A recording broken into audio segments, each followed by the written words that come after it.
À Conakry, la colère des élèves lorsque le gouvernement décide de fermer toutes les classes jusqu'à trouver une entente avec les syndicalistes. Barricades érigées, pneus brûlés, ce lundi, la capitale guinéenne a été le théâtre de manifestations non déclarées et interdites par le gouverneur de la ville de Conakry. Les manifestants réclament la reprise des cours alors que les enseignants sont en grève depuis 2 semaines. Aucun élève n'est allé en classe ce lundi et pourtant un accord a été trouvé dimanche soir entre les syndicats et le gouvernement. Pour l'heure, les représentants syndicaux sont attendus par leurs militants à la Bourse du Travail. Ils devraient s'y présenter pour donner les détails de l'accord. La cérémonie de signature avec le gouvernement a été reportée.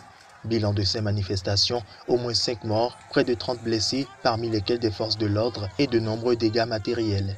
Le gouvernement condamne les événements ayant conduit au décès de ces personnes et appelle l'ensemble des acteurs à plus de retenue et de responsabilité. Conakry rappelle également qu'aucune divergence ne saurait justifier les violences perpétrées au cours de cette journée et réitère sa ferme détermination à poursuivre toutes les personnes impliquées dans ces actes barbares et rétrogrades.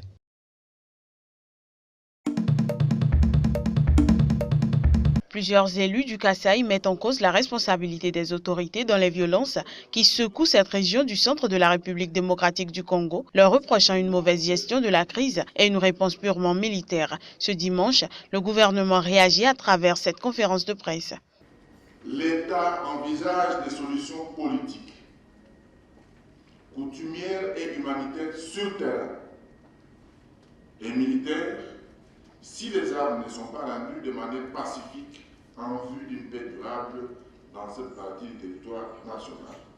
Quant au cas de Némoana Seni, à ce jour retranché dans sa résidence de ma campagne, dans la commune de Ngaliema, les forces de l'ordre lui donnent encore la chance de se rendre. Le ministre de l'Intérieur ne donne pas de précision sur les actions envisagées par le pouvoir. La diffusion sur les réseaux sociaux d'une vidéo mettant en cause l'armée congolaise dans un massacre de civils a fait grand bruit au point de forcer le pouvoir de Kinshasa à reconnaître qu'il y a eu des excès alors qu'il l'avait qualifié un peu plus tôt de montage ridicule.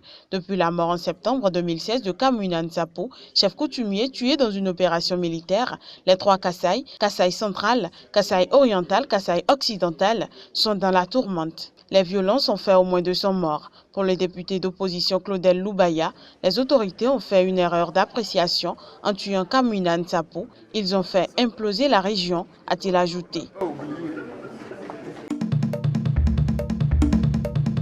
Le bilan augmente et passe désormais à 40 morts contre 20 au départ pour cet attentat à la voiture piégée survenu dimanche dans la capitale somalienne Mogadiscio. Un kamikaze au volant d'une voiture piégée s'est fait exploser à un carrefour très animé du quartier de Madina, dans le sud de la capitale, où se trouvaient de nombreux commerçants, des civils faisant leurs courses et des militaires de faction. Cet attentat est le premier de ce type à Mogadiscio depuis l'élection du nouveau président somalien, Mohamed Abdoulila Mohamed, dit Farmajo, le 8 février. 2 enfants avaient été tués dans des tirs de mortier jeudi, le jour de la passation de pouvoir entre Farmajo et son prédécesseur. Cette attaque meurtrière à Mogadiscio illustre les défis auxquels sera confronté le président Farmajo à la tête d'un État miné par ce genre d'attaque dont l'autorité peine à s'exercer au-delà de Mogadiscio et soutenu à bout de bras par la communauté internationale et la force de l'Union africaine AMISOM, forte de 22 000 hommes.